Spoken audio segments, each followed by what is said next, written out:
আসসালামু আলাইকুম। আশা করি সবাই ভালো আছো। তোমাদের সামনেই জাহাঙ্গীরনগর বিশ্ববিদ্যালয়ের ডি ইউনিটের ভর্তি পরীক্ষা বা জাহাঙ্গীরনগর বিশ্ববিদ্যালয়ের সকল ইউনিটের ভর্তি পরীক্ষা। তোমরা জানো জাহাঙ্গীরনগর বিশ্ববিদ্যালয়ে একটা স্পেশাল জিনিস আছে, সেটার নাম আইকিউ।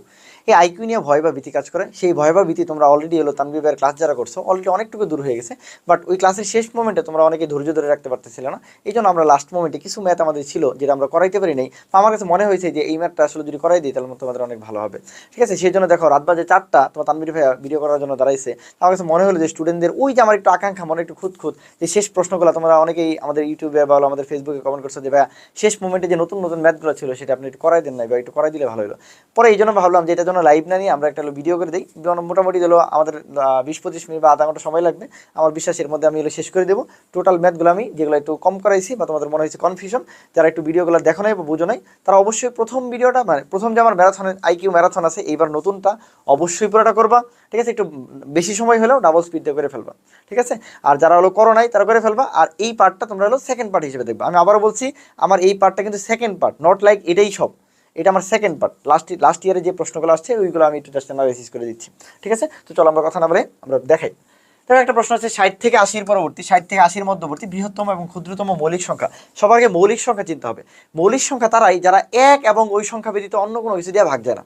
আবার বলছি, মৌলিক সংখ্যা তারাই যারা এক এবং ওই সংখ্যা ব্যতীত অন্য কোনো কিছু দিয়ে যদি ভাগ না যায় তাহলে তখন তাকে বলা হয় মৌলিক সংখ্যা। মৌলিক সংখ্যা সর্বপ্রথম যে মৌলিক সংখ্যা এটার নাম 2। ঠিক আছে, একমাত্র জোর মৌলিক সংখ্যা, একমাত্র জোর মৌলিক সংখ্যা কত? 2। ঠিক আছে, এরপরে কত? এরপরে 3 থেকে শুরু হয়েছে 3। ঠিক আছে, এরপর হলো 5, এইভাবে গেছে আস্তে আস্তে। ঠিক আছে, পাঁচের পরে যত মৌলিক সংখ্যা আসছে, পাঁচের পরে যত মৌলিক সংখ্যা আছে, এরা এই মৌলিক সংখ্যাগুলো কিভাবে আসে বা মৌলিক সংখ্যাগুলো কিভাবে মনে রাখা যায়, এই জন্য তানভীর ভাইয়ের একটা শর্ট ট্রিক্স আছে। তানভীর ভাই একটা শর্ট ট্রিক্স দেয়, যেটা এদের তো বললাম, এর পরবর্তীতে যারা আসবে তাদের জন্য তানভীর ভাইয়ের একটা শর্ট ট্রিক্স হলো 6 প্লাস মাইনাস 1। এই সংখ্যা অনুসারে মৌলিক সংখ্যাগুলো যায়। অর্থাৎ যে কোনো একটা মৌলিক সংখ্যা সবসময় 6-এর গুণিতক হিসেবে যাবে। 6-এর কি যাবে? গুণিতক হিসেবে যাবে। তাহলে 6-এর অনুযায়ী এনের জায়গায় 1 বসাই, 6-একে 6, 2 বসালে 6 দুগুণে 12, 3 বসালে 18, 4 বসালে 24, 5 বসালে 30, 6 বসালে 36, মানে 6-এর কোটা নামাতার মতো যাবে। 6-এর কোটা নামাতার মধ্যে যাবে। তাইলে ভাইয়া আমার বলছে 60, তাহলে 60 হইতে গেলে 6 দিয়ে কত লাগে? 6 × 10 = 60। তাহলে আমরা যদি 10 বসাই, দেখো 6 × 10 প্লাস মাইনাস 1। ঠিক আছে, তাহলে কত হইতে পারে? 60 হইতে পারে, মানে 60 প্লাস 1, তার মানে 61 হইতে পারে, 59 হইতে পারে। তাহলে প্রত্যেকটা সময় এরকম দুইটা সংখ্যা আসবে। আবার 6-এর জায়গায় যদি 11 বসাই আমরা, 6 × 11 প্লাস মাইনাস 1, তাহলে কি হইতে পারে? 66 হইতে পারে। আর কত হইতে পারে? সরি, 66। 6 প্লাস 1 যেহেতু, তাহলে 66 হইতে পারে, মাইনাস 1 যেহেতু, তাহলে 65 হইতে পারে। তাই 60-এর মাঝখানে ভাই এই 4টা সংখ্যা হইতে পারে, মানে 60 থেকে 70-এর মধ্যে এই 4টা সংখ্যা হইতে পারে। এই 4টা সংখ্যা যখন হইতে পারে তখন আমরা তাকাবো এই সংখ্যাগুলোর মধ্যে কোন সংখ্যাটা কি ভাগ যায়, কোন সংখ্যাটা 5 বা 7 দিয়ে ভাগ যায়। 5 অথবা 7 দিয়ে যারা ভাগ যায় তারা কিনা মৌলিক সংখ্যা না। যেমন আমি যদি বলি এখানে 65-কে 5 দিয়ে ভাগ করা যায়। ঠিক আছে, 5-একে 5, 3 5 15, তাহলে 5 13 65, তাহলে 65 একটা মৌলিক সংখ্যা না। কিন্তু 66-কে 5 দিয়েও ভাগ যায় না, 7 দিয়েও ভাগ যায় না, বাকিগুলো দিয়ে ভাগ দেওয়া লাগবে, দরকার নেই। তাহলে তানভীর ভাই বলছে মৌলিক সংখ্যা কেমনে বের করবো? খুবই সহজ একটা ট্রিক্স। মৌলিক সংখ্যা বের করার জন্য 6n প্লাস মাইনাস 1, এটা একটা নেমোনিক বা সূত্র বা হলো তানভীর ভাইয়ের একটা টেকনিক। এই 6n প্লাস মাইনাস 1 হিসেবে মৌলিক সংখ্যা আসবে। মৌলিক সংখ্যার মধ্যে আমরা কি বলছি? 6-এর গুণিতক অনুসারে কত বসাবো? যেহেতু 60-এর পরে বলছে মৌলিক সংখ্যা, তাহলে আমরা কত বসাবো? 6 × 10 = 60। তাহলে 60-এর পরে 59 তো 60-এর নিচে, তাহলে এটা এমনি বাদ। 59 একটা মৌলিক সংখ্যা, বাট 60-এর নিচে তো ওটা বাদ। তাহলে 61 একটা মৌলিক সংখ্যা, কেন? 5 দিয়েও ভাগ যায় না, 7 দিয়েও ভাগ যায় না। তাহলে তোমার নিয়ম হলো 6n প্লাস মাইনাস 1 বসাবা। 1 বসানোর পর যে মানটা বসাবা, যেটা বলছি এন এর মান কত হবে, এন এর মান তুমি একটা পূর্ণ সংখ্যা বসাবা। কত বসাবা? যেহেতু 60-এর কথা বলছে, 60 পর্যন্ত 6 দিয়ে যাইতে গেলে 6 × 10 = 60 বসাইলাম। এরপর প্লাস মাইনাস 1, তাহলে হয় 61 হবে না 59 হবে। 59 60-এর নিচে ওটা বাদ, ওটা একটা মৌলিক সংখ্যা। 61 আর 5 দিয়ে ভাগ দেবো, 7 দিয়ে ভাগ দেবো, যে মানগুলো আসবে 5 7 দিয়ে ভাগ দিয়ে দেখবো, যদি যায় ভাগ তাহলে বাদ, কারণ ভাগ গেছে মানে মৌলিক না, আর ভাগ না গেলে মৌলিক। তাহলে এই 60 থেকে 70-এর মধ্যে প্রথম মৌলিক সংখ্যাটা কত ভাই? 61। তাহলে বলছি এইটার থেকে বৃহত্তম আর ক্ষুদ্রতম মৌলিক সংখ্যা। তাহলে 60-এর পরে প্রথম মৌলিক সংখ্যা কত ভাই? প্রথম মৌলিক সংখ্যা কত? 61। তারপর আসো 80। 80-এর মধ্যে কি কি আছে দেখো। আমরা 80 যদি বলি তাহলে কিভাবে হইতে পারে, এখানে দেখাই একটু বা এই দিকে দেখাই। 80-এর ক্ষেত্রে আমরা কি বলছি? তাহলে আবার এখানে কত গেছে? 6 11 বলছি, তাহলে 12 দিয়ে দেখি।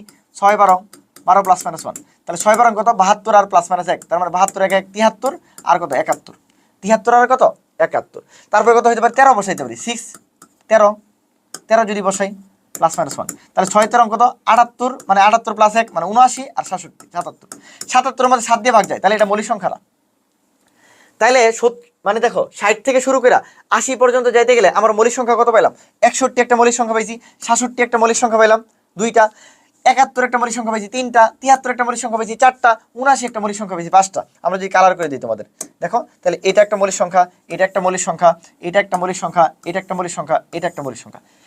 এই কটা 2টা আর 3টা 5টা মৌলিক সংখ্যা পাইছি। বলছে এর মধ্যে বৃহত্তম, এর মধ্যে সবচেয়ে বড় কত ভাই? 59। সবচেয়ে ক্ষুদ্রতমকে 61। তাহলে আমরা কি বলতে পারি না, আমরা কি বলতে পারি না, আচ্ছা আমরা কি বলতে পারি না তাহলে যে আমরা কি বলতে পারি 79 মাইনাস কত 61, তাহলে কত হয় 18। ওরা তো এটাই চাইছে যে বলছে বৃহত্তম ক্ষুদ্রতম মৌলিক সংখ্যা। আমার মনে হয় পৃথিবীর যত মৌলিক সংখ্যা আছে সব মৌলিক সংখ্যা তুমি কি করবা 6n + -1 যাবা, 6n + -1 ওই মানটা। তাহলে ভাইয়া এর মাঝখানে যদি কিছু দেয়, তোমার যদি কি দেয়, তোমার দিলে হলো কত, ধরো তোমাকে দিলে হলো 62 কি মৌলিক সংখ্যা কিনা, তুমি 62 কি 6n + -1 এর মধ্যে পড়ছে ভাই? 62 নিয়ে চিন্তা করারই দরকার নাই, এটা কোনো মৌলিক সংখ্যা না। 63 কোনো মৌলিক সংখ্যা বাই 6n + -1 এর মধ্যে পড়ছে না কেন? 10 নিলে কত হয় 61 আর 59, এরপরে কত 67 আর 65। তার মানে এই 61 59 67 65 মাঝখানে যতগুলো আছে সবগুলা বাদ, সবগুলা জীবনে মৌলিক সংখ্যা না, ওটা নিয়ে চিন্তা করার দরকার নেই। তাহলে ভাই 64 কোনো মৌলিক সংখ্যা না ভাই, 64 কোনো মৌলিক সংখ্যা না ভাই, 66 কোনো মৌলিক সংখ্যা না ভাই, চিন্তা করার দরকার নেই, এগুলো কোনো মৌলিক সংখ্যা হইতে পারে না। তাহলে মৌলিক সংখ্যা হইতে গেলে কি হইতে হবে? 6n + -1 হইতে হবে আগে, সবার আগে এটা শর্ত। এই শর্তের এই দুই সংখ্যাই মৌলিক সংখ্যা হইতে পারে, ঠিক আছে? এরপরে আমি 5 7 দিয়ে ভাগ দিয়ে দেবো, যদি 7 দিয়ে 5 দিয়ে ভাগ যায় তাহলে ওটা বাদ, আর আদারওয়াইজ ওটা মৌলিক সংখ্যা। তাহলে মৌলিক সংখ্যা পৃথিবীর যত মৌলিক সংখ্যা তোমার যদি আসে পারবা না ইনশাআল্লাহ। তানভীর ক্লাস যেহেতু করছো, মৌলিক সংখ্যা নিয়ে প্রশ্ন আসছে তুমি পারবাই। তোমাকে বলা হলো যে ভাই, তোমাকে বলা হলো যে 47 একটা মৌলিক সংখ্যা কিনা, তোমার নিয়ম কি হবে? 47 যেহেতু আছে তাহলে আমার 6n + -1 যাবো আমি, এটা আমার নেমুনিক। নেমুনিকের মধ্যে 6 এর কত 47 এ যাইতে গেলে n এর মান কত হলে 6 8 48 হয়। তাহলে আমি 8 বসায় দেখবো, 6 8 48 + -1। তাহলে দেখো এই যে 48 + -1, তার মানে 48 এর পরে কি হইতে পারে? 47 হইতে পারে অথবা 45 হইতে পারে। এর মধ্যে 5 7 দিয়ে ভাগ দিয়ে দেখবো ভাই, 5 7 দিয়ে ভাগ দিয়ে দেখবো, 5 অথবা 7 দিয়া দেখো এই শুধুমাত্র 45 ভাগ যায়, 5 7 5 9 45, তার মানে 45 মৌলিক সংখ্যা না। কিন্তু আমরা তখন বলতে পারি 47 মৌলিক সংখ্যা, কেন? 5 7 দিয়ে ভাগ দেখছে গেছে না, তাহলে 47 একটা মৌলিক সংখ্যা। তাহলে এরকম যে কোনো একটা মৌলিক সংখ্যা যে কোনো সময় বের করতে পারবা, আমার বিশ্বাস, ঠিক আছে? প্র্যাকটিস করবো তাহলে হয়ে যাবে। তাহলে এটা আমরা প্রশ্নটা পেরে গেলাম ইনশাল্লাহ। তাহলে বলছে সর্বোচ্চ মৌলিক সংখ্যা মানে কত আমাদের, যেহেতু 60 থেকে 80 এর মধ্যে, তাহলে 79 আর এদিকে 61, তাহলে আমাদের এদের ডিফারেন্স কত 18। ওকে, আসো ক খ এর বেতন অপেক্ষা 35 টাকা বেশি। তার মানে ক এর বেতন খ এর বেতন অপেক্ষা 35 টাকা বেশি। তার মানে ক এর বেতন 135 টাকা হলে খ এর বেতন কত ভাই? একদম সহজ বাংলায় বললে মানে একজনের বেতন 35 টাকা বেশি, মানে কারো বেতন 100 হলে কারো বেতন কত 135।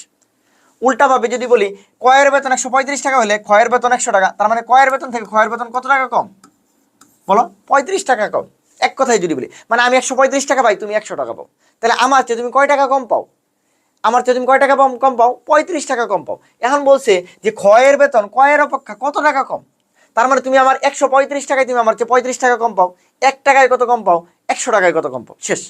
আবার বলতেছি তুমি নর্মালি বুঝো, বলছে ক এর বেতন খ এর বেতন অপেক্ষা 35 টাকা বেশি, তার মানে ক যদি 35 টাকা বেশি পায়, আমরা ধরলাম খ বেতন পাই, ধরলাম কথার কথা খ বেতন পায় 100 টাকা, খ যদি 100 টাকা বেতন পায়, ক 35 টাকা বেশি পায়, তাহলে ক কত পায়? 135 টাকা। তাহলে ক যদি 135 পায়, খ পায় 100, মানে খ 100 পাইলে ক পায় 135 টাকা। তার মানে ক এর বেতন অপেক্ষা খ এর বেতন কত কম? 135 টাকায় কত কম পাচ্ছে? 35 টাকা কম পাচ্ছে। মানে আমি 135 টাকা পাচ্ছি, ও আমার চেয়ে 35 টাকা কম পাচ্ছে। এটাই শতকরা বের করতে বলছে। তাহলে আমরা সহজে কি বলতে পারি না যে 135 টাকায় আমি নর্মালি লিখলাম না, 135 টাকায় কম পাই 35 টাকা, 1 টাকায় কম পাই কত? 100 টাকায় কম পাই কত? ঠিক আছে, এনে 35 বা 135, তাহলে এখানে বলতে পারি 35 ইন্টু 100 ডিভাইডেড বাই 135। এটাকে কাটাকাটি করবা, আনসার চলে আসবে। আনসার 25.93 কাটাকাটি করলে চলে আসবে। এটা আর অনেকভাবে করা যায়, কঠিন করার দরকার নাই। তানভীর ভাই যেটা দেখেছে সবচেয়ে সহজ, ঠিক আছে? আচ্ছা, একটা ক্লাসে 30 জন ছাত্র আছে, 18 জন ফুটবল খেলে, 14 জন কি খেলে? ক্রিকেট খেলে, 5 জন কিছুই খেলে না। ছোটবেলা আমরা একটা সূত্র পড়ছিলাম, কিরকম? P of A U B equal to কি পড়ছিলাম? পি অফ এ, ঠিক আছে, প্লাস, ঠিক আছে, বা এন দিয়ে বলতে পারো, N of A U B দিয়ে বলতে পারো, যে যেটা বলো, এন অথবা পি যাই দিয়ে বলো, ঠিক আছে, এন দিয়ে বলতে পারো, ঠিক আছে, এন দিয়ে বলি, যদি পি দিয়ে না বলতে চাও, ঠিক আছে, তাহলে আমরা বলতে পারি N of A U B equal to N of A plus N of B minus N of A intersection B. ছোটবেলা পড়ছি না এটা? তাহলে এ অথবা বি এটা যদি আমরা বের করতে চাই, তাহলে আমরা বলি N of B minus A man of A intersection B. এখন এন অফ বি মানে যারা একটা খেলে, এখন আমরা যদি ফুটবল ক্রিকেট নেই, তাহলে এফ দিয়ে হলো ফুটবল, সি দিয়ে হলো ক্রিকেট, সরি ইউ না, সি হবে, এন এন এফ দিয়ে কি? ফুটবল, সি দিয়ে ক্রিকেট, এর মানে কি ফুটবল অথবা ক্রিকেট যে কোনো একটা খেলা খেলে, কিন্তু ওরা বলছে যে 5 জন কিছুই খেলে না, 30 জনের ছাত্র 5 জন কিছুই খেলে না। তার মানে তুমি বলো এই যে এন অফ এর এফইউসি যেটা, তার মানে কি 30 - 5 হবে না এটা? কেন? কারণ ভাই বলছে 5 জন কিছুই খেলে না, তার মানে 2টি খেলার একটি খেলা খেলে, এরকম মানুষ কয়জন আছে? 25 জন আছে। কয়জন আছে? 25 জন। ঠিক আছে, এনে কয়জন আছে বলো? এরকম মানুষ কয়জন আছে? 25 জন আছে। তাহলে আমরা বলতে পারি না যে যেহেতু 5 জন খেলেই না, তাহলে এন অফ এফইউসি মানে কত? 25। এন অফ তারপরে কত? এফ, তারপরে এন অফ কি? C cricket minus N of F intersection C, এটা কত? 25। কারণ একটা খেলা খেলে না, এরকম 5 জন কিছুই খেলে না, তার মানে দুইটার একটা খেলে, এরকম মানুষ কত? 25 জন। এখন ফুটবল কয়জন খেলে ভাই? 18 জন। ক্রিকেট খেলে কয়জন ভাই? 14 জন। আর আমাদের বলছে যে উভয় খেলা খেলে, মানে এই যে F R N, F N C, মানে ক্রিকেট ফুটবল দুইটাই খেলে, এটাই আমরা বের করবো, এটা এক্স। তাহলে দেখো এনে সহজ। তাহলে এখন যদি আমরা বলি এনে 25, এটা যদি এই পাশে নিয়ে আসি বা ওই পাশে নিয়ে যাই, এক্সকে এই পাশে নিয়ে আসলাম, আর দেখো এটাকে যোগ করলে কত হয়? 32 মাইনাস কত? 25। তাহলে আমরা কি বলতে পারি না এক্স ইকুয়াল টু কত? 7। ভুলটা কোন জায়গায় হয়? ভুলটা তোমরা এই যে এটার মান 30 বসাও, তখনই ভুলটা হয়। এটার মান 30 না, কেন 30 না? ফুটবল ক্রিকেট যে কোনো একটা খেলা খেলে, এরকম মানুষ তো 30 জন না, এরকম কার 5 জন কিছুই খেলে না, তাহলে 5 জন বাদ। তাহলে এইখান থেকে 5 বাদ দিতে হয়, এটা বাদ দেও না বিদায় তোমাদের ম্যাথ মিলে না। এটার আনসার কত? 7। তাহলে এখানে কত? 7 জন। ঠিক আছে, এখানে কত? 7 জন। চলো আমরা নেক্সট দেখি। আচ্ছা, তাহলে যারা এই যে এই পিডিএফটা নিতে যাচ্ছ, ঠিক আছে, অথবা হলো আমাদের অন্যান্য ম্যারাথনের যে পিডিএফ গুলো আছে, যারা অন্যান্য ম্যারাথনের পিডিএফ, বিশেষ করে biology PDF, biology, botany, geology, chemistry first paper, second paper, তোমরা এই আইকিউ এর টোটাল পিডিএফটা এবং বাংলা ইংরেজির পিডিএফটা, টোটাল পিডিএফ গুলো নিতে যাচ্ছ, তাদের জন্য আমরা সুবর্ণ একটা সুযোগ নিয়ে আসছি।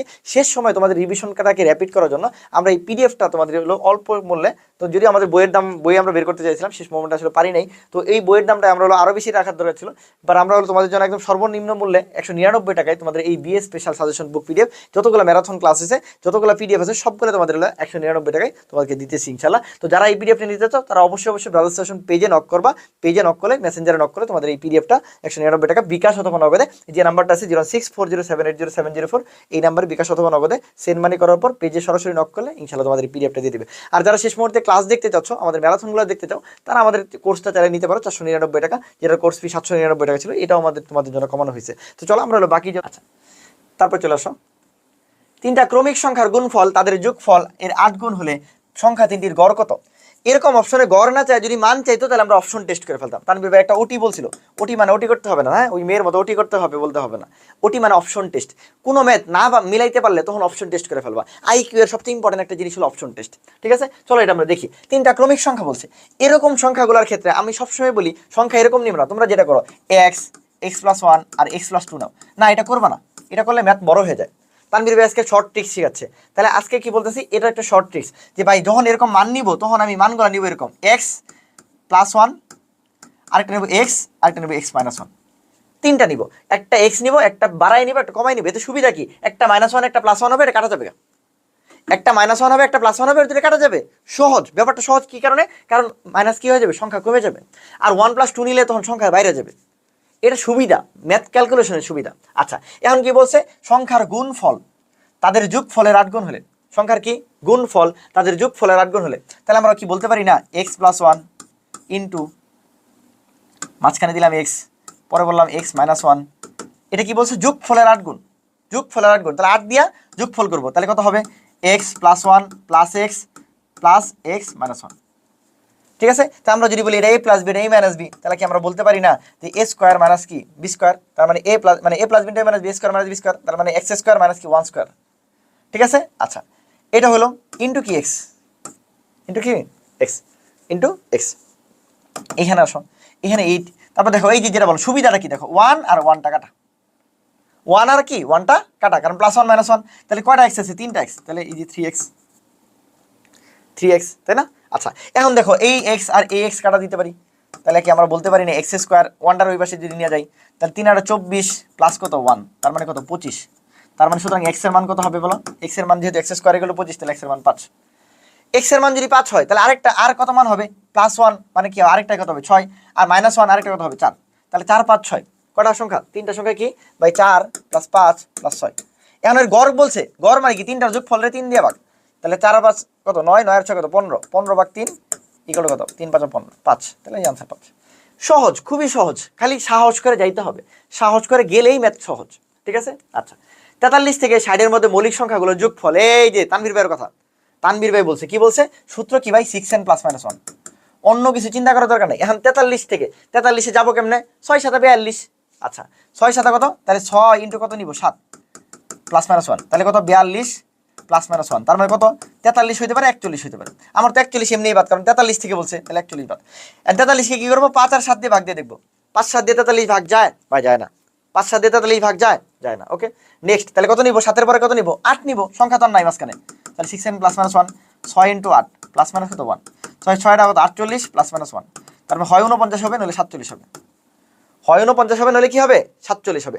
ভাই 49-এর মধ্যে দেখো 5 7 দিয়ে ভাগ দিয়ে দেখি, 7 দিয়ে ভাগ যায়, 7 7 49, তাহলে 49 বাদ। তাহলে কত কত হলো? 47 আছে। কত আছে? 47 আছে। কত আছে? 47 আছে। বুঝতে পারছি কিনা? কত আছে বলো? 47 আছে। ক্লিয়ার? এটা বুঝছো কিনা? 47 আছে। হ্যাঁ, তাহলে গেল, আমরা 43 পেলাম, আমরা 47 পেলাম। ওকে, ফাইন। এরপরে কত বলবো? 9 দিয়ে নিব। কেন ভাই? 60 পর্যন্ত যেতে বলছে। 9 যদি নেই, 6n + -1, তাহলে 6 নং, 6 × 9 + -1, তাহলে 6 নং কত? 54 + কত? 1, তার মানে হয় 55 হবে, নইলে কি হবে? 53 হবে। হয় 55 হবে, নইলে 53 হবে। 55 মধ্যে দেখো 5 দিয়ে ভাগ যায়, 5 × 55, তাহলে বাদ, তাহলে 53 থাকবে। কত থাকবে? 53 থাকবে। ঠিক আছে? আচ্ছা, এরপরে কত নিব? 9 এর পর 10 দিয়ে নিব। 9 এর পর কত নিব? 10 দিয়ে নিব। তাহলে 6n + -1, 6 × 10 + -1, তাহলে 6 10 60 + -1, তার মানে কত হইতে পারে? 59 হইতে পারে, আর 61 হইতে পারে। 61 যে আমার এমনি বা 60 এর পরে গেছে, তাহলে 59, 59 5 আর 7 দিয়ে ভাগ করলে যায় না, তাহলে 59 একটা মৌলিক সংখ্যা। তাহলে কত কত পাইলাম? দেখো আমরা কত কত পাইলাম। এইখানে দেখো আমরা পাইছি 43, কারণ 5 আর 7 দিয়ে ভাগ যায় নাই। ওকে, এখানে পাইছি 43, এর পরে পাইছি 47, পরে কত পাইছি ভাই? 53, কারণ 5 আর 7 দিয়ে ভাগ যায় নাই। পরে এদিকে কত পাইলাম? 59। তাহলে এই চারটাকে কি বলছে? যোগফল বলছে। মজা না? মুখস্থ করার দরকার নাই, খালি 6n + -1, সংখ্যাগুলো বাড়ায় যাবা, সংখ্যাগুলো বাড়ায় যাবা, যেটা 5 বা 7 দিয়ে ভাগ যাবে না, ভাগ যাবে, তাহলে ওটা বাদ। ভাগ না গেলেই মৌলিক সংখ্যা। বাকিগুলো চিন্তা করার দরকার নেই, এর মাঝখানে যেগুলো আছে চিন্তা করার দরকার নেই। ঠিক আছে? তাহলে আমরা যোগ করব। কি করব? যোগ করব। যোগ করি। আরে যোগ করব, কত কত আছে? তাহলে 43 + 47 প্লাস কত? 43 47 49, 49 আর 49 না, 43 47 53 আর 59, 53 আর 59। তাহলে 9 আর 3 12, 12 আর 7 কত? 19, 19 আর 3 কত? 22। ঠিক আছে? তার হাতে হলো 2, 5 আর 5 10, 10 আর হলো কি 8, 10 আর 8 18 আর 2 কত? 20, তাহলে 202। কত? এই 202। ঠিক আছে? আচ্ছা, পিতার বয়স পুত্রের বয়সে 3 গুণ। 10 বছর পরে পিতার বয়স পুত্রের বয়সে দ্বিগুণ হবে। পিতার বর্তমান বয়স কত? দেখো, পিতার বয়স পুত্রের বয়সে 3 গুণ। পিতার বয়স পুত্রের বয়সে কত? 3 গুণ। খুব খুব ভালো মতো বুঝবা। তাহলে পিতার বয়স কত যদি x হয়, পুত্রের বয়স কত? 3x। পিতার বয়স কি? পুত্রের বয়সের 3 গুণ। তাহলে পুত্রের বয়স, আচ্ছা উল্টা বলছি, পুত্রের বয়স যদি x হয়, তাহলে পিতার বয়স কত হবে? 3x। বুঝো, পিতার বয়স পুত্রের বয়সে 3 গুণ। পিতার বয়স কি বলছে? পুত্রের বয়সে 3 গুণ। ঠিক আছে? পিতার বয়স কি বলছে? পুত্রের বয়সে কত বলো? 3 গুণ বলছে। যদি আমরা এটা দেখি একটু,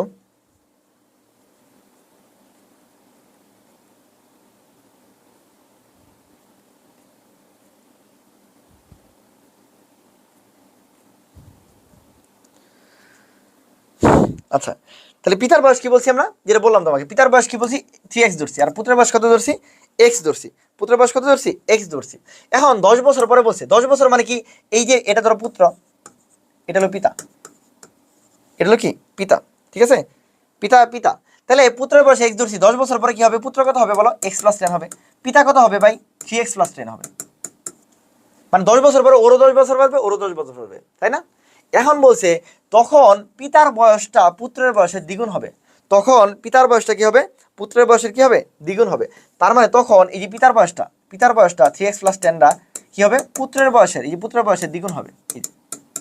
এইটুক সাজাইতে হবে জাস্ট। তাহলে পিতার বয়স পুত্রের বয়সে 3 গুণ। তাহলে পুত্রের বয়স যদি x হয়, পিতার বয়স 3x। 10 বছর পরে ওরও 10 হবে, ওরও 10 হবে। এখন বলছে যে তখন পিতার বয়সটা পুত্রের বয়সের দ্বিগুণ হবে। দ্বিগুণ হলে এখন জাস্ট ক্যালকুলেশন করবো। তাহলে 3x + 10, এটা কত হবে? 2x + 20। তাহলে এই পাশে যদি নিয়ে আসি, তাহলে x = কত হবে? 10 হবে। x = কত হবে? 10 হবে। তাহলে x = যদি 10 হয়, পিতার বর্তমান বয়স কত? 3x, তাহলে 3 × 10, তাহলে 3 × 30, 3 × কত? 30, 30। তাহলে আনসার কত? 30। ঠিক আছে।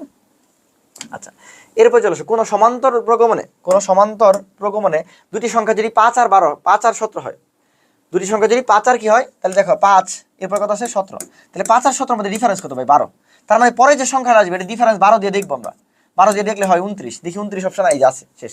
তাহলে যেহেতু সমান্তর ধারা বলছে, মানে তাহলে কি হবে, গ্যাপ সব সমান হবে।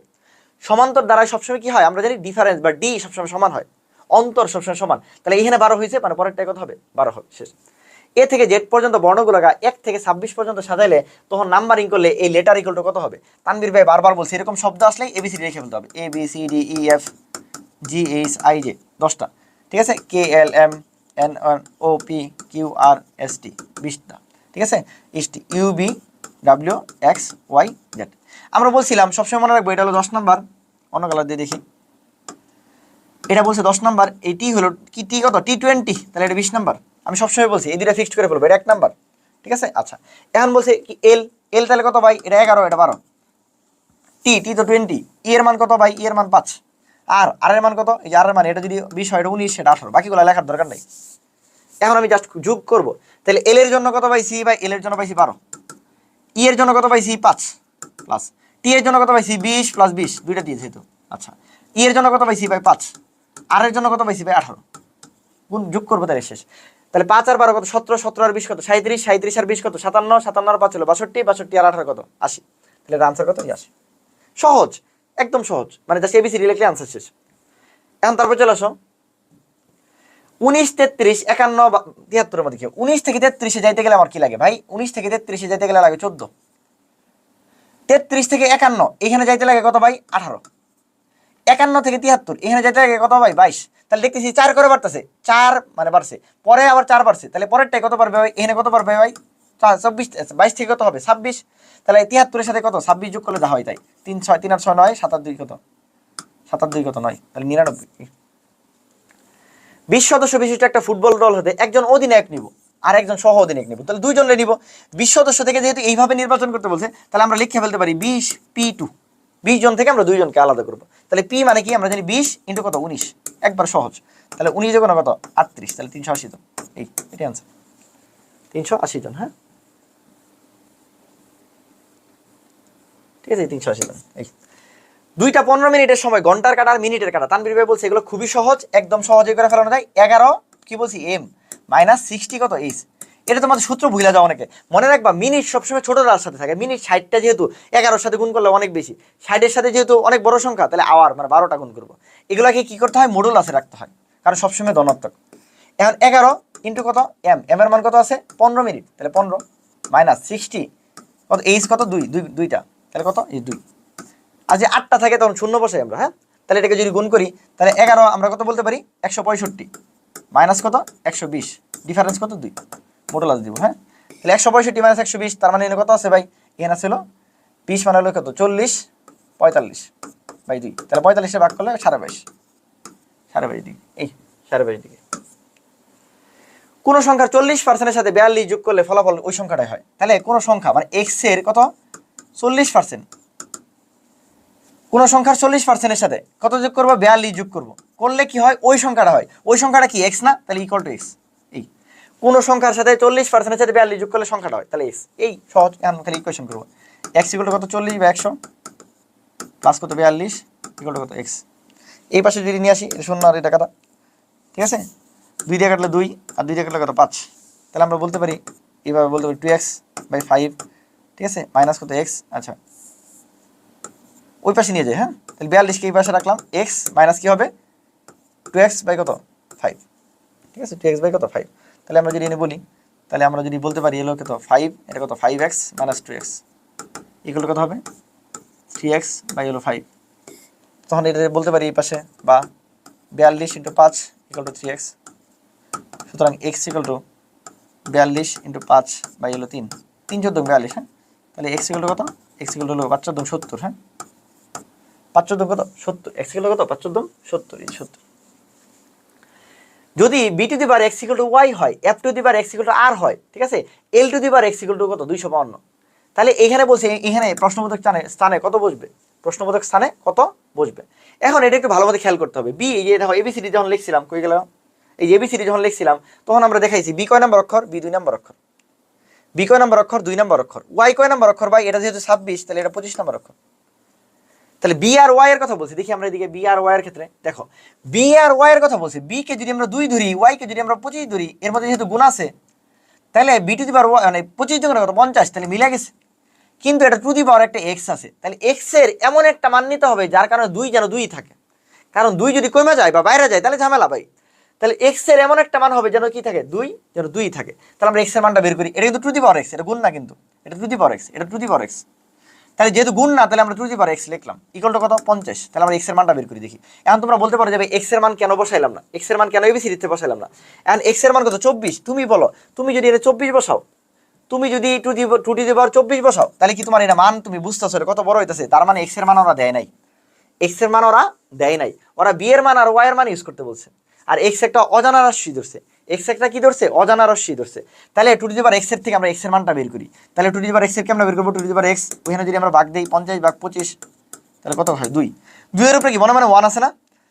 তাহলে আমরা যখন বলি যে বেস বা ভিত্তি যখন সমান থাকে তখন কি পাওয়ার বা কি তা পাওয়ারগুলো সমান হয়। তাহলে two the power x equal to যদি টু দি পাওয়ার 1 হয় তাহলে আমরা লিখতে পারি এক্স ইকুয়াল টু কত 1, এক্স ইকুয়াল টু কত লিখতে পারি 1 লিখতে পারি।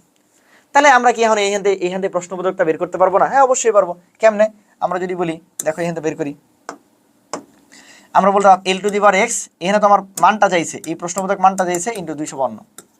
তাহলে এল এর মান কত আমরা একটু আগে জানি, এল এর মান কত এই যে দেখছি একটু আগে, এল এর মান কত এখানে দেখে আসছি, দেখো এল এর মান কত বলো, এই যে এল এর মান কত বলো, এল এর মান হলো 12, এল এর মান কত 12। তাহলে আমরা এল এর পরিবর্তে কি লিখতে পারি 12 লিখতে পারি। এক্স এরটা কেন বসাইছি না আমি তোমাকে বললাম, এক্স এরটা বসাইলে তুমি দেখতেছো অনেক বড় মান হইতেছে, তার মানে এক্স এর মান নাই এবং মিলতেছে না, বাম পাশ ডান পাশ মিলতেছে না। বি এর মান 2 আর ওয়াই এর মান 25, 25 দুগুণে 50 হয়ে গেছে, তার মানে এক্স এর মান 1 হবে, এটা এমনি বোঝা যাচ্ছে। তাহলে এক্স একটা অজানা রাশি। এখন এল এর মান কত 12, এক্স এর মান তো আমরা জানি কত এক্স, ধরলে এক্স, অথবা তুমি এক্স এর মান বসায়ও দিতে পারো, এক্স এর মান তো আমরা বের করছি যে 1, তাহলে বসালাম 1 ইন্টু কত এই কোশ্চেন মার্ক ইকুয়াল টু কত 252। তাহলে পরে আমরা বলতে পারি তাহলে কোশ্চেন মার্ক ইকুয়াল টু কত, অথবা এনে বসাইতে পারো। কেন কোশ্চেন মার্কে কিছু বসাইলাম না, এবিসিডি যে কোনো বসাইতে পারো। এখন আমরা নরমালি অজানা রাশির মধ্যে এক্স বসাই, কিন্তু এক্স তো আমার একটা আছে, এই জন্য আমি প্রশ্নবোধকই রাখলাম। অথবা তুমি কিছু একটা বসাইতে পারো, এবিসিডি যে কোনো বা ক খ বসাইতে পারো। তাহলে 252 ভাগ কত 12, ভাগ করলে কত হয় 21, ভাগ করলে কত হয় 21। তার মানে 21 নম্বর অক্ষর যেটা সেটাই আনসার। 21 নম্বর অক্ষর কই, এই যে 21 নম্বর অক্ষর আসো, এই যে দেখো 20 এর পরে 21 নম্বর অক্ষর কি, 21 নম্বর অক্ষর হলো ইউ, তাহলে আনসার হলো ইউ। আনসার কত ইউ, তাহলে ইউ আনসার। ইউ মানে কি 21 নম্বর অক্ষর, হ্যাঁ 21, 12 ঠিক আছে না, 12 দুগুণে 24, 1 আর 2, হ্যাঁ 12 কে 12, হ্যাঁ ঠিক আছে 21, 21 মানে ইউ। শেষ, সহজ। এটা একটু কঠিন ম্যাথ ছিল, দেখতে একটু কঠিন ছিল, এটা পারাটা একটু তোমাদের জন্য টাফ। আচ্ছা, একটা ইকোনো কলমের মূল্য 5 টাকা, মেটাডোর কলমের মূল্য 4 টাকা, যদি ওই দোকানদার 500টা কলম বিক্রি করে তাহলে মোট হয় 2300 টাকা। মোট কলম কত 500টা। এর মধ্যে কিছু কলম আছে হলো কি ইকোনো, কিছু কলম আছে মেটাডোর। ধরে নিলাম ইকোনো কলম আছে এক্স, তাহলে মেটাডোর কতগুলো আছে, তাহলে মেটাডোর আছে ভাই কত 500 মাইনাস এক্স। কেন? মোট কলম তো 500টা, ইকোনো কলম যদি এক্স হয় তাহলে মেটাডোর কলম আছে কত 500 মাইনাস এক্স। এই দুইটার মূল্য কত 2300 টাকা। এখন এই যে ইকোনো কলম, এটার একটার দাম যদি 5 টাকা হয় তাহলে এক্সটার দাম কত হবে বলো, তুমি বলো। তুমি তাহলে বলতে পারো না প্রশ্ন মতে বা শর্ত মতে, তুমি বলতে পারো না একটার দাম যদি এক্স হয় তাহলে 5 মানে একটার দাম যদি 5 টাকা হয় তাহলে এক্সটার দাম কত হবে ভাই 5x টাকা, প্লাস একটার দাম যদি 4 টাকা করে হয় তাহলে 500 মাইনাস এক্সটার দাম কত হবে ভাই 4 × 500 মাইনাস এক্স। এই যে মেটাডোর কলম মানে ইকোনো কলম আর মেটাডোর কলম দুইটার যোগফল কত ভাই 2300 টাকা, ওরা বলছে দুইটার যোগফল কত 2300 টাকা। তাহলে এখানে আমরা এক্স এর মানটা বের করবো। তাহলে আমরা কি বলতে পারি না 5x plus 2000 minus 4x equal to 2300।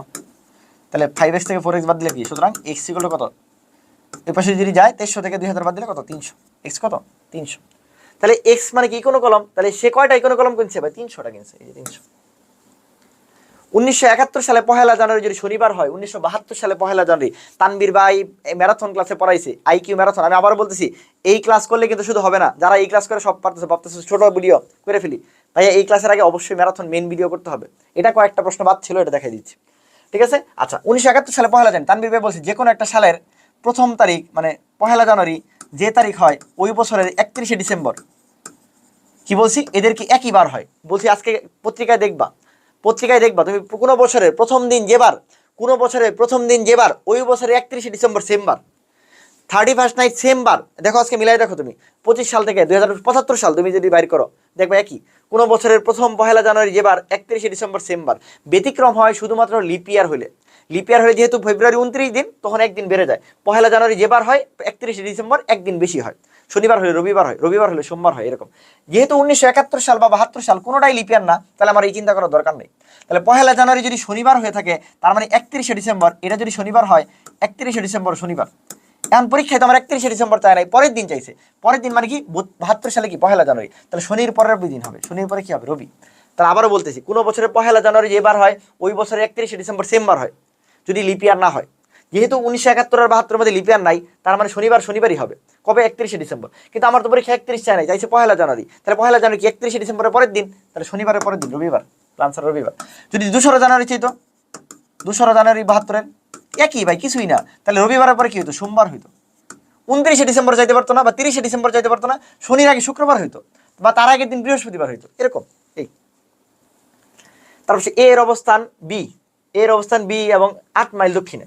C এর অবস্থান এ এর 6 মাইল পশ্চিমে। সি আর বি এর মধ্যে দূরত্ব কতটুকু?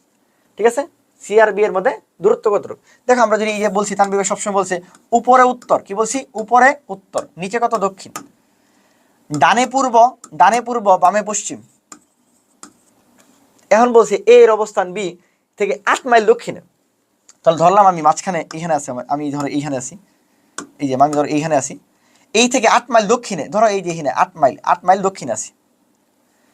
সি এর অবস্থান এ থেকে 6 মাইল পশ্চিমে, তাহলে এই যে এইখান থেকে কত? 6 মাইল পশ্চিম আছে, তাহলে এই 6 মাইল কি আছে? পশ্চিম আছে। এখন বলছে যে এই এ এর অবস্থান থেকে, মানে সি এর অবস্থান এ, এই এ এর অবস্থান থেকে এটা ধরো বি আর এটা হলো সি। বলছে এই যে সি আর বি এর মধ্যে, সি আর বি এর মধ্যে এই দূরত্বটা কতটুকু? তাহলে এটা কি একটা কি আমরা কি বলতে পারি না এটা একটা সমকোণী ত্রিভুজ? সমকোণী ত্রিভুজের মধ্যে কি এটা কি অতিভুজ? অতিভুজ হইছে মানে কি? পিথাগোরাসের উপপাদ্য। বোঝাবুঝির কিছু নাই। অতিভুজ হইছে মানে কার উপপাদ্য? পিথাগোরাসের উপপাদ্য। অতিভুজ হইছে মানে কার উপপাদ্য? পিথাগোরাসের উপপাদ্য। তাহলে আমরা কি বলতে পারি না BC square equal to AC square plus কি এবি স্কয়ার। বিসি মানে কি? বিসি মানে হলো এক্স, ধরো এক্স স্কয়ার ইকুয়াল টু এখানে কত? 8 স্কয়ার প্লাস 6 স্কয়ার। তো 18 64, 6 6 36, তার মানে কত? 100। তাহলে সুতরাং আমরা বলতে পারি এক্স ইকুয়াল টু কত? 10। কিছুই না। তাহলে এটা আনসার কত বলো? আনসার হলো 10। আনসার 10। কি কঠিন লাগতেছে? এই মেথগুলো ওই দিন একটু সময় পাই নাই, এই জন্য করাইতে পারিনি, ভাবলাম আজকে করাই দিই। তাহলে আনসার 10। একটা ত্রিভুজ, একটা বৃত্ত ন্যূনতম কয়টা বিন্দুতে ছেদ করে? মনে রাখবা, একটা ত্রিভুজ যদি আমি পাবো, ন্যূনতম বলছে, বেশি না বলে। এটা যদি একটা ত্রিভুজ আঁকো, দেখো একটা ত্রিভুজ একটা বৃত্ত সবসময় দেখো এই একটা দুইটা বিন্দু, এই যে একটা বিন্দু, এই যে একটা বিন্দু। তাহলে একটা ত্রিভুজ একটা বৃত্ত সবসময় ন্যূনতম দুইটা বিন্দুতে ছেদ করে। তার একটা রাশি অপর রাশি 64%। একটা রাশি অপর রাশি 64% মানে কি? একটা রাশি যদি 100 হয়, তাহলে অপর রাশিটা কত? 64। মুখস্থ করার কি হলো? একটা রাশি অপর রাশি 64%, কাল কেউ যদি 64 হয়, অপরটা কত হবে ভাই? অপরটা কত হবে বলো? অপরটা হবে ভাই 100। তার মানে এটা যদি অনুপাত যেহেতু বলছে, তাহলে আমরা বলতে পারি 64/100। তাহলে 64 আর 100 কাটাকাটি করো, কাটাকাটি করলে কত হইতেছে ভাই? 4 দিয়ে কাটলে 16, 4 দিয়ে কাটলে 25, তাহলে 16/25। এই 16/25। একটা আয়তাকার দৈর্ঘ্য 20% আর 10% হ্রাস করছে। মনে রাখবা, এরকম যখন আয়তাকার আসবে, আয়তাকারের ক্ষেত্রফল কি আমরা জানি? দৈর্ঘ্য ইন্টু প্রস্থ। দৈর্ঘ্য ইন্টু কি? প্রস্থ। তাহলে দৈর্ঘ্য ইন্টু প্রস্থ, যেহেতু মনে মনে দৈর্ঘ্যকে 100 ধরবা, মনে মনে প্রস্থকে 100 ধরবা, তাহলে এটার কত ভাই? 10,000। মনে মনে 100 ধরলাম, তাহলে 100 হলে কি নর্মাল একটা ক্ষেত্রফল হলে তখন 10,000 হয়। এখন বলছে 20% বৃদ্ধি করছো, তার মানে কি হবে ভাই? 20% যদি বৃদ্ধি করো, তাহলে দৈর্ঘ্য কি আর প্রস্থ কি হবে? দৈর্ঘ্য যেহেতু 20% বৃদ্ধি করছো, তখন হবে 120। প্রস্থ যেহেতু 10% হ্রাস করছো, তখন হবে 90। এরা যদি গুণ করো, তাহলে হবে 100, 10,800। 10,800। মনে রাখবা, সহজ কথা যেটা হলো, এইরকম ম্যাথ যখন করবা, করার পরে যে মানটা আসবে, এর মাঝখানে যেটা থাকবে, এর মাঝখানে যেটা থাকবে এটাই হলো পার্সেন্টেজ। মুখস্থ করার কিছু নেই। দুইটা মান বের করবা, করার পরে মাঝখানে যত থাকবে ওটাই আনসার। মাঝখানে কত? 8, তাহলে 8%। 8% কি হবে? 10,000 থেকে 10,800, মানে 8% বৃদ্ধি পাবে। এখন এটাকে আরো করা যায়। এখন যদি আমি বলো কিভাবে হলো ভাই 8%, দেখো এটা নিয়ম হলো কি, তাহলে দৈর্ঘ্য থেকে বাড়ছে না, 10,000 থেকে কি 10,000 থেকে 10,800 হয়েছে, কত বাড়ছে? 800 বাড়ছে। আর আমরা জানি সবসময় পার্সেন্টেজ কার অনুসারে হয়? প্রথম অনুসারে হয়। যার থেকে বাড়ছে তার অনুসারে হয়। তাহলে নিচে কত হবে? 10,000 ইন্টু কত হবে ভাই? 100। যেহেতু পার্সেন্টেজ বের করবো, তাহলে 1 0 1 0 1 0 1 0 1 0 1 0 1 0 1 0, তাহলে কয় পার্সেন্ট? 8%। এটা হলো এইভাবে হয়। এখন এত কিছু যদি না চাও, তাহলে কি বলছি? মাঝখানে যত হবে অত পার্সেন্ট বৃদ্ধি। কারণ 10,000 থেকে 10,800 হয়েছে, তাহলে অত পার্সেন্ট বৃদ্ধি, 8% বৃদ্ধি। এটা কিন্তু 108 না, তোমরা আবার এটা ভুল করে ফেলো, 8% বৃদ্ধি। তারপরে চলে আসো, B to the power C equal to 8, O to the power B equal to 25, E to the power D equal to কি? তাহলে আবার এবিসিডি আসছে। তানভীর ভাই বলছে এবিসিডি আসছে, অন্য কিছু চিন্তা করার দরকার নেই, সবার আগে এবিসিডি লিখে ফেলবো। A B C D E F G H I J K L M N O P Q R S T U V W X Y Z লিখে ফেলবো। বি এর মান কত ভাই? বি এর মান কত ভাই? বি এর মান জানি আমরা 2, সি এর মান কত 3। তাহলে আমরা কি বলতে পারি না 2 এর উপরে যদি 3 দেই তাহলে 8। হ্যাঁ, এটা সুন্দর মিলছে। তাহলে যতকে প্রত্যেকের মান দিয়ে এটা হয়েছে, পরেরটা করার দরকার নাই, কারণ একটা যখন মিলবে, এটা যখন মিলছে তার মানে মাঝখানেটাও মিলবে, বুঝাবুঝির কিছু নাই। এন্ড লাস্টেরটা তাহলে করে ফেলবো। লাস্টের ই মানে কত ভাই? ই মানে কত? ই এর মান 5, ডি মানে কত? ডি এর মান 4। তাহলে আমরা কি বলতে পারি না এটাকে 5 to the power 4, 5 to the power 4। And 5 to the power যেহেতু 4 বলছি, তার মানে কি আমরা কি বলতে পারি না 5 টু দি পাওয়ার 4 কি আমরা সুন্দরভাবে বলতে পারি 5 স্কয়ার ইনটু 5 স্কয়ার। তাহলে কি এটা বলতে পারি না 25 ইনটু 25, তাহলে দুইটা 25, 25 25 স্কয়ার কত? 625। এই যে আনসার 625। সহজ, খুবই সহজ। তানভীর ভাই পড়াচ্ছে, সহজ হবে না এটা হইতেই পারে না। স্মল আলফাবেট যদি দেখি, কয়টা আলফাবেট? আয়নাতে কোনো পরিবর্তন দেখা যায় না। আমি তোমাকে দেখাইছিলাম আয়নাতে লিখতে গেলে কি বলছি, যে এখানে লিখবা, লেখা কি করবা, এই পৃষ্ঠাটাকে বিসমিল্লাহ বলে উল্টাই দিবা। তোমার যদি বেশি কনফিউশন লাগে তাহলে সুন্দর করে তুমি কি করবা, এই এবিসিডি লিখবা, সবগুলোকে উল্টাই দিবা। লেখার পরে দেখবা সামনে দিয়া আর পিছন দিয়া কোনটা একই দেখা যাচ্ছে। এরকম করলে দেখবা ও আর এক্স এই দুইটা কি দেখা যায়? একই রকম দেখা যায়। ও আর এক্স এরকম দুইটাই কোনো পরিবর্তন হয় না। তাহলে কয়টা পরিবর্তন হয় না? 2টা। ঠিক আছে, এটা একটু মুখস্থ রেখো, 2টা পরিবর্তন হয় না। ঠিক আছে, 2টা পরিবর্তন হয় না। আচ্ছা, তারপর চলে আসে পূর্ব দিকে 7 কিলোমিটার হাঁটার পর আলম সাহেব বাম দিকে ঘুরে 2 কিলোমিটার হাঁটলেন, তারপর আবার বামে ঘুরে কত 5 কিলোমিটার হাঁটলেন, সবশেষে তিনি কোন দিকে মুখ করে আছেন? তাহলে আমরা কি বলছি আবার, তাহলে কি করবো? এটা এঁকে ফেলবো। উপরে কি উত্তর, নিচে কি দক্ষিণ, ডানে কি পূর্ব, বামে কি পশ্চিম। আর তানভীর ভাই কি বলছে? বাম ডানের জন্য কি বলছে? বাম ডানের জন্য কি বলছে? যদি বামে ডানে বলে তাহলে কোন হাত ইউজ করতে হবে? তানভীর ভাইয়ের বাম হস্ত নিয়ম। ফ্লেমিংয়ের বাম হস্ত নিয়ম আছে না, এই সূত্রের ক্ষেত্রে কি বলছি? তানভীর ভাইয়ের বাম হস্ত নিয়ম। লিখে রাখবা তানভীর ভাইয়ের বাম হস্ত নিয়ম, তানভীর ভাইয়ের বাম হস্ত নিয়ম। তাহলে বাম হস্ত নিয়মের মনে রাখবা ডান হাত না কিন্তু বাম হাত, বাম হাতের এটা হলো ডান দিক আর এটা হলো বাম দিক। এখন আমরা দেখি, বলছে পূর্ব দিকে 7 কিলোমিটার হাঁটার পর, তাহলে এই পূর্ব দিকে আমরা অন্য কালার নিই, পূর্ব দিকে 7 কিলোমিটার হাঁটছে। এখন যেহেতু লাস্টে কোন দিকে চাইছে, তাহলে আমার কয় কিলোমিটার হাঁটছে এটা ইম্পর্টেন্ট না, খালি দিকটা মনে রাখলেই হবে। আচ্ছা, তাও লিখে দিলাম আমরা 7 কিলোমিটার হাঁটছে পূর্ব দিকে। পূর্ব দিকে 7 কিলোমিটার হাঁটছে, হাঁটার পর আলম সাহেব বাম দিকে ঘুরছে। তাহলে যেদিকে হাঁটছে ওইদিকে মাঝখানের আঙুল, তাহলে দেখো এদিকে মাঝখানের আঙুল, আঙুল এটা বলছি ডান দিক, ওটা বাম দিক। যেহেতু বাম দিকে হাঁটছে তাহলে উপর দিকে হাঁটছে। 2 কিলোমিটার হাঁটছে, কয় কিলোমিটার? 2 কিলোমিটার হাঁটো। তারপর আবার বামে ঘুরছে, তার মানে আবার কি করতে হবে আমার? আবার এই যে দেখো যেদিকে দিকে গেছে ওদিকে মাঝখানের আঙুল দেওয়ার পর এটা কি ডান দিক, এটা বাম দিক। তাহলে আবার কয় দিকে গেছে? বাম দিকে ঘুরছে। আবার কি করছে? বাম দিকে ঘুরছে। কয় কিলোমিটার গেছে? 5 কিলোমিটার গেছে। সবশেষে তুই কোন দিকে মুখ করে আছে? তুমি আমাকে বলো, এই যে সবশেষে কোন দিকে মুখ করে আছে? এই দেখো এটা কোন দিক? এই যে পশ্চিম দিকে মুখ করে আছে। সবশেষে তিনি কোন দিকে মুখ করে আছে ভাই? পশ্চিম দিকে মুখ করে আছে। শেষ। তাহলে সবশেষে তিনি পশ্চিম দিকে মুখ করে আছে। তাহলে আনসার কি হবে বলো? পশ্চিম দিকে মুখ করে আছে। সকাল 10টা 50 থেকে সকাল 11টা 14 পর্যন্ত 1 ঘন্টার কত অংশ? 10টা 50 থেকে মানে কি 11টা পর্যন্ত গেছে 10 মিনিট, আর 11টা 14 মানে কি 24 মিনিট। 10 + 14 24 মিনিট। 1 ঘন্টা মানে কত? 60 মিনিট। তাহলে কি আমরা বলতে পারি না 24/60 কাটাকাটি করলে কত হয়? কাটাকাটি করলে যদি হলো 12 দিয়ে কাটি, তাহলে 12 × 24, আর বলতে পারি 5×12 = 60, তাহলে 2/5। এই 2/5 সহজ। একটা পঞ্চভুজের কোণের সমষ্টি মনে রাখবে, যত ভুজি আসুক একটা সূত্র শিখাই দিচ্ছি কি, n-2 × 180 ডিগ্রি, এটা সূত্র। n-2 × কত? 180 ডিগ্রি। তাহলে পঞ্চভুজ যেহেতু বলছে n এর মান কত? 5 × 2, তাহলে এই সূত্রটা মুখস্থ করবো। হ্যাঁ, × 180, তাহলে 3 × 180, তাহলে 3 কত? 54, 540, তাহলে 540। আর 540 বলছে সমকোণ দিয়ে বলছে, তাহলে 90 ভাগ দিয়ে ফেলবো। 90 ভাগলে 6 × 54, তাহলে 6 সমকোণ। এই 6 সমকোণ। এখন এটা কি তুমি সত্যি কিনা এটা যদি প্রমাণ করতে চাও, তাহলে তুমি হলো কি ত্রিভুজের ক্ষেত্রে চিন্তা করো। ত্রিভুজের ক্ষেত্রে চিন্তা করো, n-2 × 180। ত্রিভুজ যেহেতু বলছি, ত্রিভুজে বলো ত্রিভুজের বাহু কয়টা? 3টা, তাহলে 3 - 2 = 180 ডিগ্রি। তার মানে কত? 1 × 180 ডিগ্রি। হ্যাঁ, ত্রিভুজের ক্ষেত্রে দেখো 180 ডিগ্রি। আমরা ছোটবেলাতে যেটা মুখস্থ করছি এটা সত্য। ত্রিভুজের 3 কোণের সমষ্টি কত? 180 ডিগ্রি। তাহলে সূত্রটা কি? n-2 × 180, n-2 × 180। এখন যদি তোমার বলে ষড়ভুজ, পারবা না, তাহলে তখন 6 - 2 × 180। এই কোন সংখ্যার 2/7 অংশ 64 এর সমান, তাহলে কোন সংখ্যা, তার মানে x এর 2/7 = কত? 64। তাহলে x = কত? ওই পাশে নিয়ে যাও, 64 × 7 / কত? 2 দিয়ে কাটলে কত? 32। তাহলে 32 মানে 32 7 কত? 14, হাতের হলো 1, 3 × 7 = 21 আর 1 22, 224। এই 60 জন ছাত্রের মধ্যে 42 জন ফেল করলো, পাশের হার কত? তাহলে ফেল করছে কিন্তু চাইছে পাশের হার, তাহলে ফেলে যেহেতু 60 জনের মধ্যে 42 জন ফেল করছে, 60 - 42, তাহলে পাস করছে কয়জন ভাই? 18 জন। পাস করছে কতজন? 18 জন। তাহলে আমরা কি বলতে পারি কতজন পাস করছে? 18 জন বাই কত জনের মধ্যে? 60 জনের মধ্যে 100 দিয়ে গুণ দিব, এটাই তো পার্সেন্টেজ। তাহলে 0 দিয়ে 0 কাটা, 6 দিয়ে কাটলে 318, তাহলে কয় পার্সেন্ট ভাই? 30%। একবার পাস বের করে ফেলবো। অনেকে আগে ফেল বের করে তারপরে পাস, দরকার কি? একবারে যেহেতু পাস চাইছে পাস বের করে ফেলবো। পাস হলো 30%। 2020 সালের ফেব্রুয়ারি মাসে দৈনিক বৃষ্টিপাতের গড় 0.55 বলছে। ওই মাসে মোট বৃষ্টিপাত কত? 2000 সাল বলছে ভাই, 2000 সাল বলছে, 2000। তাহলে 4 দিয়ে ভাগ দিব, 4 দিয়ে ভাগ দিলে গেছে, তাহলে এটা লিপিয়ার। কিন্তু জানবীর ভাই বলছে যারা 100 মানে 1900, 2000, 1600 এদের ক্ষেত্রে কিন্তু 4 দিয়ে ভাগ দিয়ে গেলে হবে না, শুধু তখন কি করতে হবে?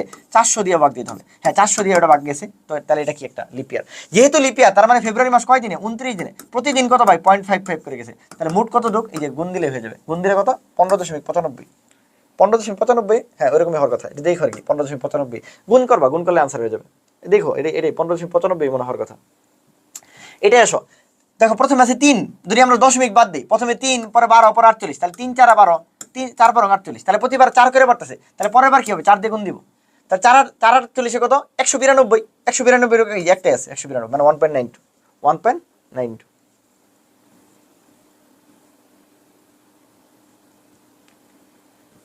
এক থেকে 49 ক্রমিক সংখ্যাগুলোর যোগফল। আমরা জানি ছোটবেলাতে ক্রমিক সংখ্যাগুলোর যোগফলের ক্ষেত্রে একটা সূত্র আছে। এই সূত্রটা কি? n × n+1 / 2। ছোটবেলাতে পড়ছি ক্রমিক সংখ্যাগুলোর যোগফল সবসময় n × n+1 / 2। মনে রাখ আজকে থেকে যে এটা একটা বিজ্ঞানী আবিষ্কার করছে। দেখছে 1 থেকে 100 পর্যন্ত গুনতে গেলে অনেক কষ্ট হয়ে যায়। পরে উনি এরকম একটা ফরম্যাট বের করছে যে n × n+1 / 2, এটা হলো ক্রমিক সংখ্যাগুলোর সমান্তর দ্বারার যোগফল। ক্রমিক সংখ্যাগুলোর সমান্তর দ্বারার যোগফল। তাহলে n এর মান কত ভাই? n এর মান কত? 49 ইন্টু n+1 মানে কত ভাই? তাহলে 50 ডিভাইডেড বাই কত? 2। 2 দিয়ে 50 টাকা কাটলে 25। 25 49 কত হবে? 25 49 হয় হলো 1225। তাহলে এই যে যোগফল, এটার যোগফল কত? 1225। সহজ, খালি সূত্রটা মনে রাখলেই হয়। একটি পাত্রে দুধ আর পানির অনুপাত কত? 5x আর 2x, মানে 5:2। যদি পানি অপেক্ষা দুধের পরিমাণ 6 লিটার বেশি হয়, তাহলে পানির পরিমাণ কত লিটার? তাহলে আমরা বলতে পারি না যে দুধের অনুপাত কত? 5x, দুধ কত? 5x, আর পানি কত ভাই? পানি হলো 2x। এখন বলছে যে এই পানি অপেক্ষা দুধের পরিমাণ 6 লিটার বেশি, তার মানে দুধ, এই দুধ মাইনাস কি পানি, কয় লিটার বেশি? 6 লিটার বেশি। তাহলে এইভাবে লেখা যায় না 5x - 2x = 6? কেন? কারণ দুধ পানি অপেক্ষা 6 লিটার বেশি। তাহলে ভাই দুধ থেকে পানি বাদ দিলে 6, এটা সমান সমান লিখতে পারি। তাহলে আমরা লিখতে পারি 3x = 6, তাহলে x = কত? 2। x = যেহেতু 2 বলছি, তাহলে পানি কত হবে? 2 × 2 মানে 4 লিটার। পানি কত হয়ে গেল? 4 লিটার। তিনটা মেশিন একটা কাজ যথাক্রমে 4, 5, 6 ঘন্টায় করতে পারে। বলছে সর্বোচ্চ ক্ষমতায় বলো, একটা মেশিন করে 6 ঘন্টায়, আরেকটা মেশিন করে 4 ঘন্টায়। তুমি কোন মেশিন কিনবা? অবশ্যই 4 ঘন্টাটা কিনবা, কারণ তোমার এটাতে বেশি উৎপন্ন হবে। তাহলে যে মেশিন যত কম মানে তাড়াতাড়ি করে, ওই মেশিন বেশি ক্ষমতাশীল। আবার বুঝাইতেছি, এখানে কিন্তু ভালো মতো বুঝতে হবে। 4, 5, 6 ঘন্টা, যে মেশিন 4 ঘন্টায় কাজ করে, আরেক মেশিন 6 ঘন্টায় কাজ করে, তো কোন মেশিন ভালো? যে মেশিন 4 ঘন্টা কাজ করে অবশ্যই ও ভালো, ওর কার্যক্ষমতা বেশি, কর্মদক্ষতা বেশি। আচ্ছা, তাহলে বলছে কোন দুইটা মেশিন সর্বোচ্চ ক্ষমতায়? তাহলে যে মেশিন 4 ঘন্টা আর 5 ঘন্টায় কাজ করে, এরা বেশি কি ক্ষমতা বেশি। 6 ঘন্টা যে কাজ করে ওর ক্ষমতা একটু কম। তাহলে 4 ঘন্টায় যে কাজ করে ও সবচেয়ে বেশি, 5 ঘন্টায় যে করে ওর একটু কম। তাহলে 4 ঘন্টায় করে কি একটা কাজ, তাহলে 1 ঘন্টায় করে কত? 1/4 অংশ কাজ। আবার 5 ঘন্টার মেশিন করে, মানে 5 ঘন্টার মেশিন করে একটা কাজ, 1 ঘন্টায় কত করে? 1/5 কাজ। অন বসে দুইজন মিলে কতটুকু করে? দুইটা মেশিন কতটুকু করে? তাহলে কি আমরা বলতে পারি না 1/4 প্লাস কত? 1/5। তাহলে 4 5 কত? 20, এটা কত? 5 + 4, তাহলে কি 9/20। এই যে 9/20, খুবই সহজ। হ্যাঁ, আচ্ছা 4, 5, 8, 7, 12 সিরিজের পরবর্তী সংখ্যা কত? 4, 5, 8, 7, 12 সিরিজের পরবর্তী। দেখো এখন আমরা খেয়াল করে দেখলাম 4 এর পরে 5 একবার সে, পরে 3 বারছে, না মিলতেছে না এই দিকতে। কিন্তু আমরা যদি খেয়াল করি জোড় সংখ্যাগুলা, দেখো বিজোড় সংখ্যাগুলো, হ্যাঁ মিলতেছে। 4 এর পরে 8, 8 এর পরে 12, হ্যাঁ মিলতেছে। 5 এর পরে 7, তাহলে 7 এর পরে 9। তাহলে এই সংখ্যাগুলো দুই ভাবে যায়, হয় হলো সিরিয়ালি যাবে, অথবা জোড় সংখ্যা বেজোড় সংখ্যা যাবে। তাহলে 5 এর পরে 7, 7 এর পরে কত হবে? 9 হবে। তাহলে এই যে আনসার 9। এই মোটামুটি তাহলে এই ম্যাথগুলো আমাদের বাকি ছিল। আমার মনে হয় আমি যত সহজে ইনশাআল্লাহ প্রত্যেকটা ম্যাথ তোমাদের করানোর ট্রাই করছি। আর বাকি যারা, আবারও বলতেছি, এই ভিডিওর আগে অবশ্যই তোমাকে ম্যারাথনের 1 নাম্বার ভিডিওটা, ম্যারাথন যে IQ ম্যারাথন, আমাদের ব্রাদার্স সলিউশন ইউটিউব চ্যানেলে আছে, আমাদের ব্রাদার্স সলিউশন কি আছে পেজেও আছে, ঠিক আছে। আর যারা হলো আমাদের ব্রাদার্স সলিউশনের ম্যারাথন ব্যাচে যুক্ত হতে চাও, হ্যাঁ অনেক কম সময় আছে, বাট তারপরে যারা হলো যুক্ত হয়ে আমাদের ক্লাসগুলো দেখতে চাও, তারা অবশ্যই ঠিক আছে আমাদের ব্রাদার্স সলিউশন পেজে নক করে, এই ব্রাদার্স সলিউশন পেজে নক করে অবশ্যই কি করবা? অ্যাড হয়ে যাবা, ঠিক আছে। যদিও কম সময় আছে, আমার মনে হয় তারপরেও ম্যারাথনগুলো করলে বলে তোমার বেস্ট একটা কি হবে, তোমার মানে প্রিপারেশন হবে। আর এছাড়াও যদি যোগাযোগ করতে চাও 0640 780704। যারা সরাসরি ভর্তি হয়ে যেতে চাও একদম 499 টাকা, বলবো যে শেষ সময় ভাই 499। এবং তোমার যদি টাকা পয়সার কোনো প্রবলেমও থাকে কোনো সমস্যা নেই ভাই, তোমার আমি ফ্রি পড়াবো, তুমি ব্রাদার্স স্টেশনে নক দিয়ে দিও, ঠিক আছে? তোমার 1 টাকা থাক, 10 টাকা থাক, 100 টাকা থাক, 200 টাকা থাক, 500 টাকা থাক, আমি তোমাকে পড়াবো ইনশাল্লাহ, ঠিক আছে? অবশ্যই নক করে এই নাম্বারে বিকাশ অথবা নগদ আছে, ঠিক আছে? অবশ্যই সেন্ড মানি করবা, সেন্ড মানি করলে হবে, সেন্ড মানি করে ডাইরেক্ট পেজে নক দিবা, তোমার ডিরেক্ট হলো কি ইনশাল্লাহ অ্যাড করে দিবে, ঠিক আছে? সো আমার এই যে আবার বললাম যে পরিশ্রম রাত 5টা তোমাদের জন্য ভিডিও বানাচ্ছি, এই পরিশ্রমগুলো আমরা যেমন করার চেষ্টা করতেছি, একটু পরে হয়তো আমার হলো কি মানে 2-3 ঘন্টা ঘুমাইতে পারবো, এরপর আমার কি সকালে ডিউটি আছে। এই যে এত পরিশ্রম তোমাদের জন্য করার যে একটা আগ্রহ, মানে সত্যি কথা জানি আমার মনে খুঁতখুঁতানি ছিল, মনে হয়েছে এই ম্যাথগুলো আমি ভালো মতো পড়াই দিই, তো এই জন্য আবার কষ্ট করে তোমাদের জন্য ম্যাথটা পড়াই দিলাম। তো ভাইদের যে ডেডিকেশন, ইনশাল্লাহ তোমাদের ওই ডেডিকেশন থাকবে, ইনশাল্লাহ আমরা একসাথে বিজয়ের হাসি হাসতে চাই। আমি আবারও বলছি ব্রাদার্স স্টেশন তোমাদের জন্য সবসময় জাগ্রত আছে, ইনশাল্লাহ যেন আমরা একসাথে বিজয়ের হাসি হাসি। ওকে, সবাই ভালো থাকবা, আসসালামু আলাইকুম।